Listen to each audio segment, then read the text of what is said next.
Big Mighty God did it again. You woke up on the right side of the dirt, so let's give God a praise. This is John Lakin and Friends.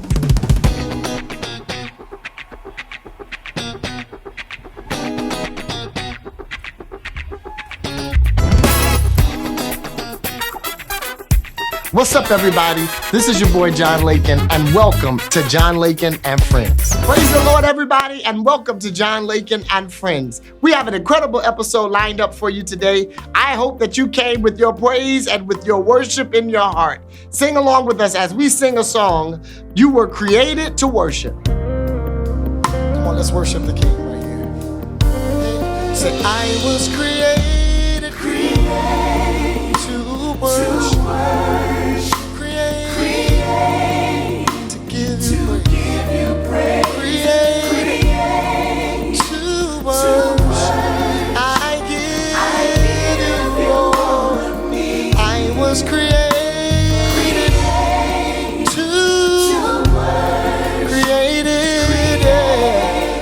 Give you praise. Say, created to worship. I give you all. Everybody say, for I was placed in the earth just to give you praise. My God, it's the reason you're still here. You were born with a purpose. Placed in the earth just to give you. Say, for I was born with a purpose, placed in the earth just to give you praise. Hey. One more time. Say, I was born with a purpose, placed in the earth just to give you praise. Say, I was created to worship, created to give you praise.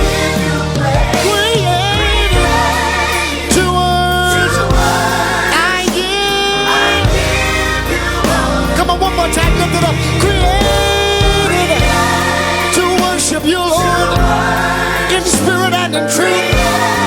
Unto you, Lord, we bless your name. We bless your name. We bless your name. I give you all of me. Everybody say, I'll bless you. I'll do it forever.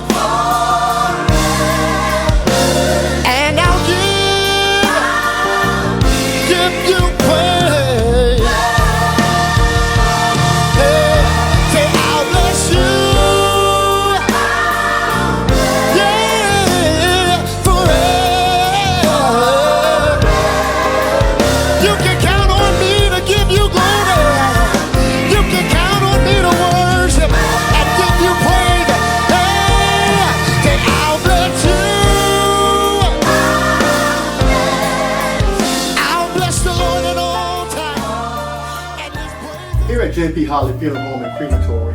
We understand that during this transitional period, family traditions have never been more important. In life, no two people are the same, so every funeral should be designed to help celebrate the uniqueness of one's life. That's where we at JP Holly Funeral Home come in. Our staff is committed to providing exceptional service and finding meaningful ways for your family to cherish the memories of your loved one. Let us honor the memory of your loved one the way you see fit. Great morning, everybody. I'm so grateful for this opportunity to come into your hearts and homes with a moment of motivation. I was thinking about the man at the pool of Bethesda who laid there for 38 years in a crippled position, not because he was physically impaired, but because mentally he had remained in the wrong environment. Everybody else was crippled, but he wasn't. So why didn't he walk? Because he needed to change his environment. I submit to you, my brothers and sisters, this is the season where God is going to remove the braces from your mind. He's going to heal the crippleness of your heart. And you're going to walk again. You're going to dream again. You're going to run. You're going to jump. You're going to leap. I'm telling you right now, God is about to do it in your life. This has been a moment of motivation. I pray that you were blessed. This is Pastor James Rowson, and I'm with John Lakin and Friends.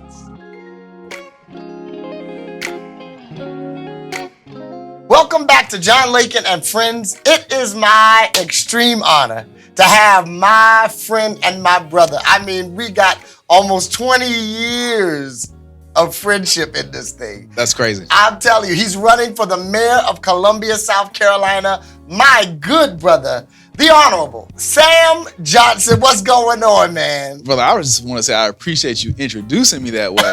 Making sure people, when I'm out here running for mayor, people are like, you look so young. And I'm like, thank you. Yeah, listen, we've been at this thing a long time, man. A long time. Let me tell you, me and Sam are actual college friends, so we go way back in this thing. Absolutely. And I am so proud to have you. Let's just jump in. First off, tell them about yourself. Where is Sam Johnson from? Well, my mom was an Alzheimer's nurse from Ridgeway, South Carolina. My dad was a truck driver from Winsboro. Okay. And so I've got Fairfield County roots. Okay. My mom and dad, when I was born, decided they wanted to move from Fairfield County to Columbia. Okay. They felt like, hey, the capital city. This is a place that can provide you with a great education, can make sure that you are able to be a first-generation college student. Wow. And so, I've had an amazing opportunities. I've been so blessed to be presented with opportunities that, quite frankly, I don't think my grandfather's grandfather would ever thought that, they would have a grandson who'd be running for mayor of Columbia someday. Looking at your educational career and your background, you end up working with the mayor's office. And what was your role at the mayor's office? So I started out as a special assistant. Mayor Benjamin, I think, saw someone who was hungry, who had a heart for really wanting to move Columbia forward, and started referring to me as his chief of staff. And so helped run the mayor's office and focus on a bunch of initiatives. I remember at that time President Obama was in office, and he had the My Brother's Keeper initiative. So I had a chance to help implement that program under that really helped us make sure that we were touching young men who we look at the gun violence that we're seeing right now. Really it's necessary, right? We need it so badly in our communities right now. And so the opportunity to lead some of those efforts, to focus on economic development and growth opportunities, to bring jobs, to bring more opportunity to Columbia. And as somebody who, you graduate high school, you graduate college, when you graduate law school, you see your friends go to Charlotte and Atlanta and New York and all these other places. I want to see all those things for Columbia, and that's why I decided to run for mayor. That's it. Yeah. And so what would you say is the power of these young men, these young, especially African-American men, seeing someone in the mayoral seat who looks like them? Well, how powerful is that? I will tell you, it was extremely powerful for me seeing that in Mayor Benjamin. Come on. So, like I said, my dad, my mom were so intentional about creating the pathways and the opportunities for me, right? They literally let me step on their shoulders, right? That's powerful. And, when I look at people like Mayor Benjamin, who really personified something that I didn't think was possible. As I'm canvassing, I want them to know that there is so much opportunity out there. We often get the question about gun violence and, how do you stop it, right?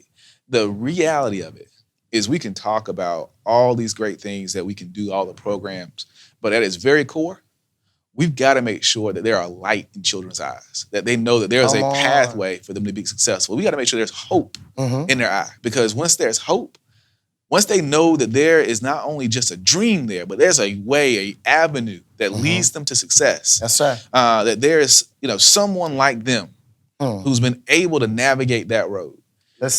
Then they know they're going to be able to conquer the world. And so I've been blessed because I've been able to have that here in Columbia. So my question to you is, what does a Sam Johnson Columbia look like? It looks like everyone's able to live up to their God-given potential. When I look at, for example, my 16-month-old, Kennedy, I want that little girl to conquer the world.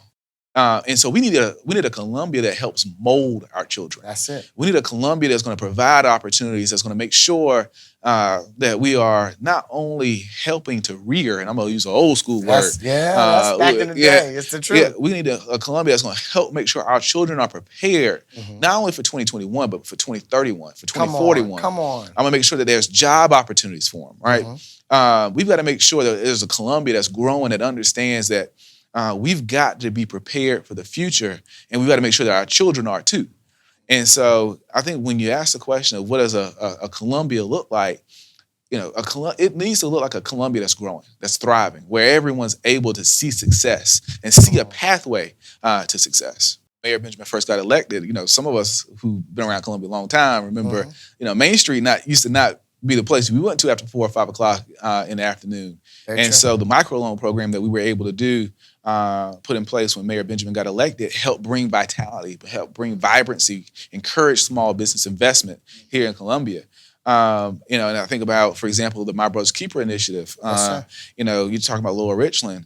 I remember going to the White House and having President Obama recognize Columbia for the work that we were doing to bring up test scores. I remember Ingenuity, for example, Ingenuity SC, an organization that we partnered with to help make sure that we were implementing mentorship programs, opportunities to make sure that scholastically Lower Richland High School really climbed from where it was to being one of the top high schools in the state for its test scores. Come on. And to seeing that turnaround be highlighted by number 44, President Obama, was a huge opportunity. And I remember the pride that Mayor Benjamin had when not only did President Obama recognize Columbia, but I remember Valerie Jarrett and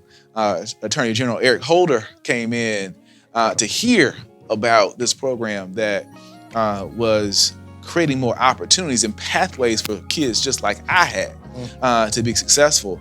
And those are some of the things that I will tell you during the course of my time in the mayor's office I will never forget. I'm Tyler Bailey. I'm running for city council because Columbia is my home and this is my community.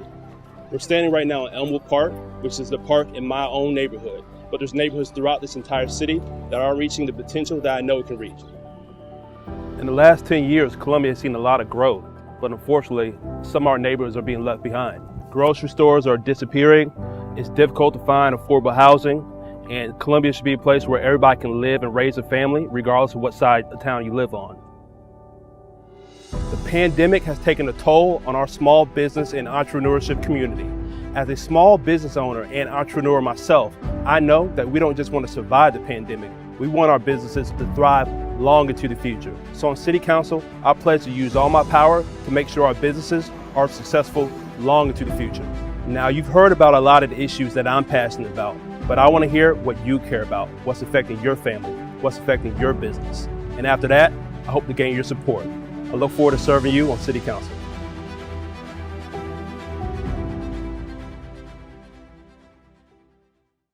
I'm Sam Johnson. I'm running for mayor because we aren't a campaign. We're Columbia. We're mothers and fathers, strivers and survivors, firefighters, teachers, and whole families together. We don't talk about fixing potholes, we do it. We don't say we support public safety, we prove it. We imagine tomorrow. We imagine Columbia. And we never stand alone. Please vote on November 2nd because this is our moment. We are Columbia. So let's imagine Columbia together. So for the last, you got about a minute and a half, whatever you desire. Just look into the camera and just share with the people, what are they getting when they vote for Sam Johnson for mayor of South Carolina? Well, I'll tell you, you're getting somebody who's gonna be genuine, who's gonna be authentic. I'm gonna tell you what I really think. I won't profess to be perfect. What I will do is try my extremely hard best. I mentioned my grandfather, I mentioned my father's work ethic. You're gonna get somebody who's gonna work hard, who wants to move Columbia forward, who's genuine, who wants to make sure that every child, not just my own 16-month-old beautiful little girl, Kennedy, but every child is able to conquer the world You're going to get a mayor who wants to make sure that every child lives in a safe neighborhood, no matter what neighborhood, no matter what corner of Columbia they live in, whether they're at Northeast Columbia, whether they're down in Hopkins. I want to make sure that we're growing, that we're tackling some of the inequality that we have in Columbia, that we're creating more opportunity for everyone, that you see Columbia go to new heights, that we make sure that some of the bold ideas that we all have for Columbia, some of the things that we want to see, some of the things that are on our wish list, on all of our collective wish lists, happen and come to fruition. You're going to get a mayor who's going to work hard to make that happen. And you're going to get a mayor who cares, who understands the challenges that we all face, that all of our families face, knowing that the road ain't always easy, but we're going to get there together. Wow. Powerful message from a powerful young man who's doing incredible things. We're so proud of you, Sam. Just to see your journey and to see how you have stood against great opposition, you know, personally, professionally. I came to let you know that we're certainly praying for you and we're super excited about your future. Listen, the date for voting is on November 2nd. So Tuesday, November 2nd is election day. Now I will tell you, make sure that you go vote. Make sure all your family members go vote. Make sure your friends go vote. Because your local elections, you know, your mayor, your city council, that's where the rubber meets the road. That's where it's important. So please make sure that you go out and vote. All right, John Lakin and Friends, we are so excited to have had this incredible time with my brother, running for mayor of Columbia, South Carolina, Sam Johnson. Man, we're so proud of you. I appreciate you, brother. Yes, sir. There's so much more to come right after this on John Lakin and Friends.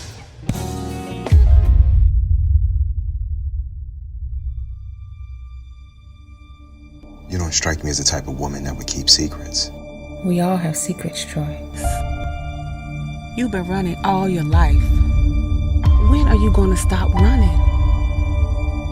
When I don't have a reason to. What are you doing? I'm not lying!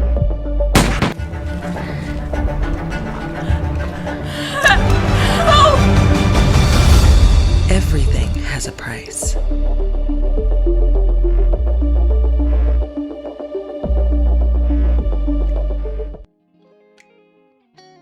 And we're back to John Lakin and Friends, and I have some family in the room right now. My girl, let me tell you something. Years ago, she came to me as soon as I graduated college, and she says, John, I want you to consider teaching because I think you could bring so much light to the young people. And let me tell you, I've been running with Auntie Karen ever since. I present to you Auntie Karen from the Auntie Karen Foundation. Miss Karen Alexander Banks is so excited to have you. Hey, John, it's a pleasure to be here with you. Oh, my word. So let's get into it. First off, where is Auntie Karen from?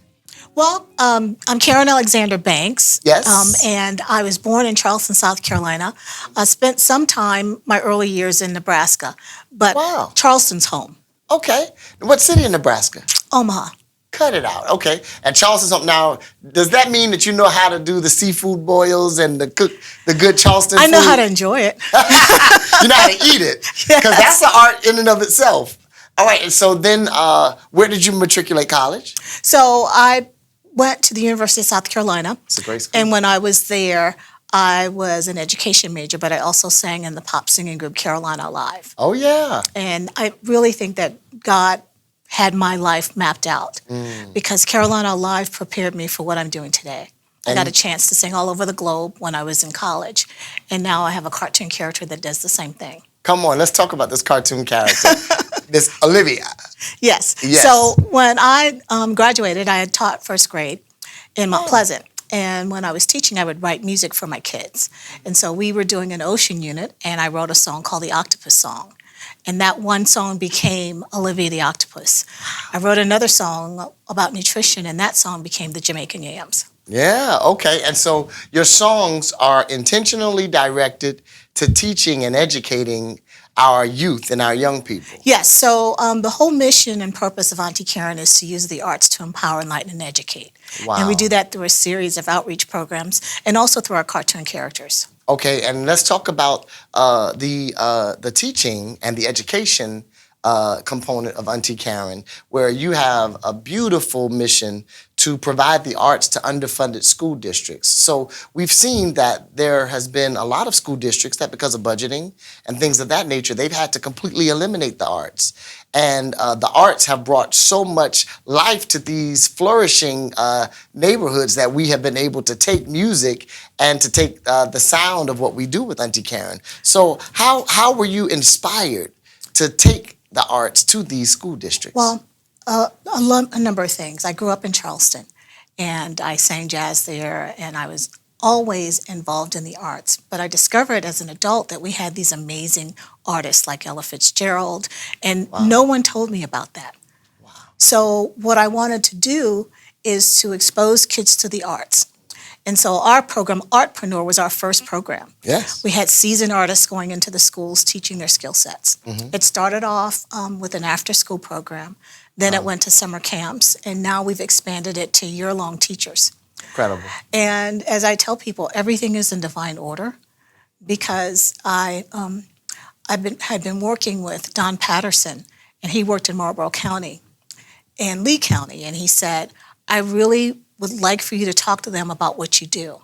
And that year, we started a summer program, which was supposed to be 2 artists, and it ended up being 14 artists. And we did that program for 5 summers in a row until funding was no longer. But as I mentioned, I think it's important for not only the students, but the artists to share their gifts.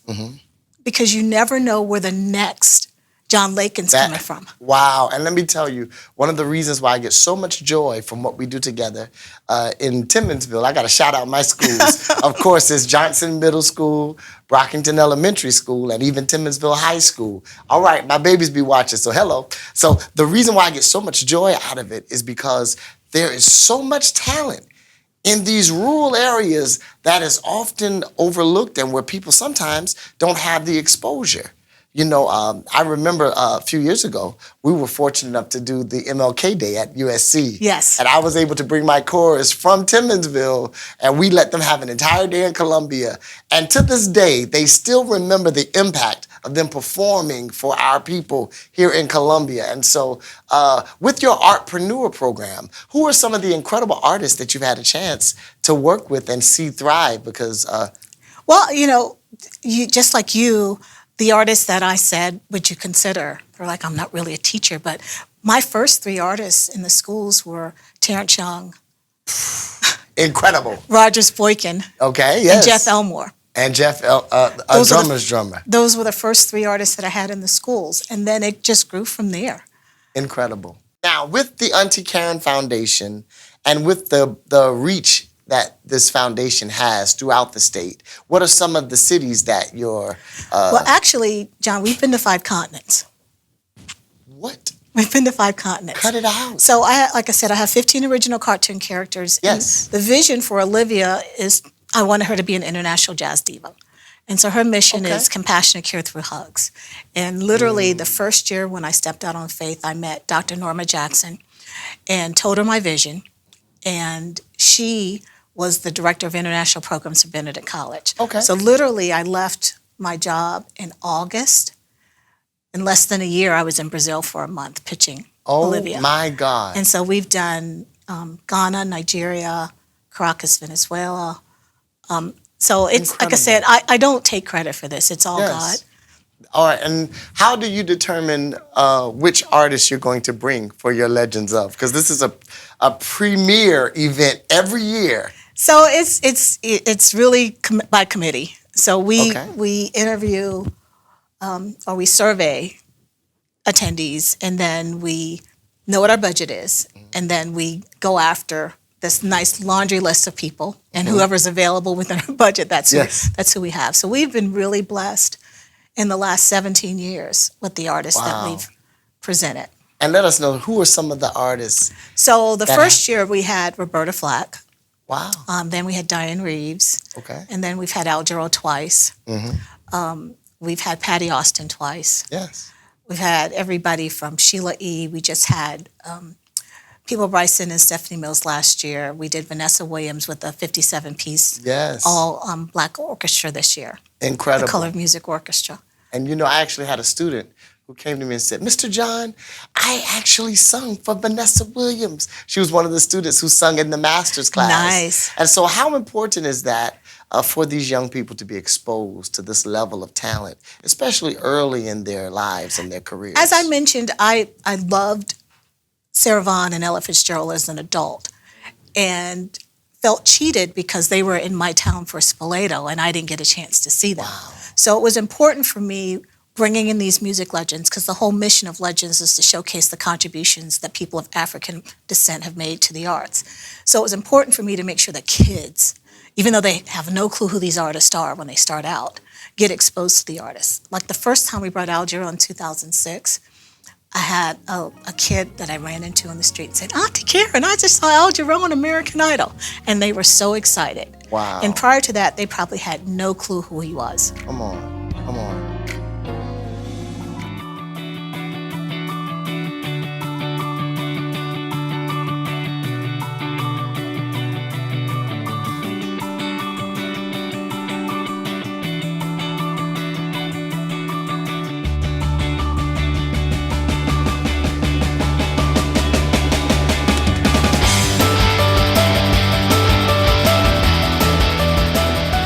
I want my business to be all over the world, on channels, TV, and all that other fancy stuff. Because it's definitely good exposure. I definitely enjoyed this opportunity. Thank the Lord. I like going in the garden because you get to plant healthy stuff and wait until it grows and then you get to eat it.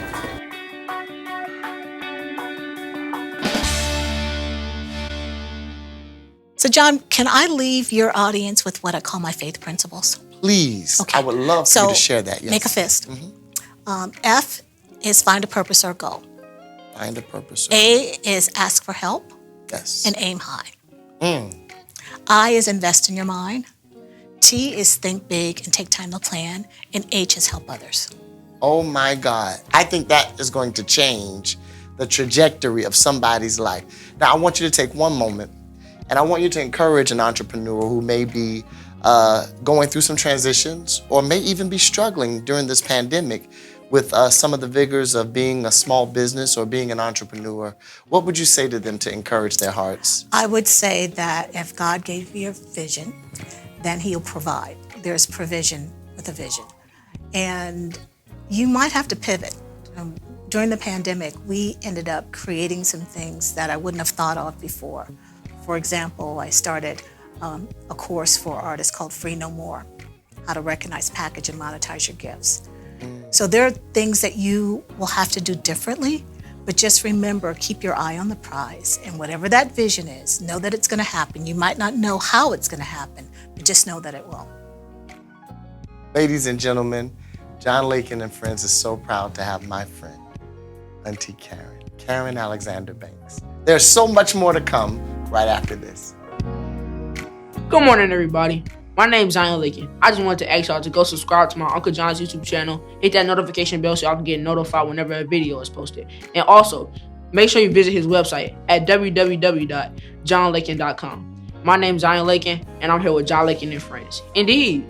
Thank you so much for joining us here on John Lakin and Friends. Right before we get out of here, I got a few people I've got to shout out. My baby girl, Riley Cooper, she's turning 5 years old. I love you, baby. Also, my cousin Travis Jones, happy birthday. I want to thank all my family from Old Bluff Road. My Aunt Willaine, my Aunt Orly, all of the rest of them down there. Also, I got to shout out my cousins, Birdell and B. I love y'all so much. And listen, everybody out there who's fighting and striving to make it in the struggle, know that God is right there with you, and we love you. Have an incredible Sunday.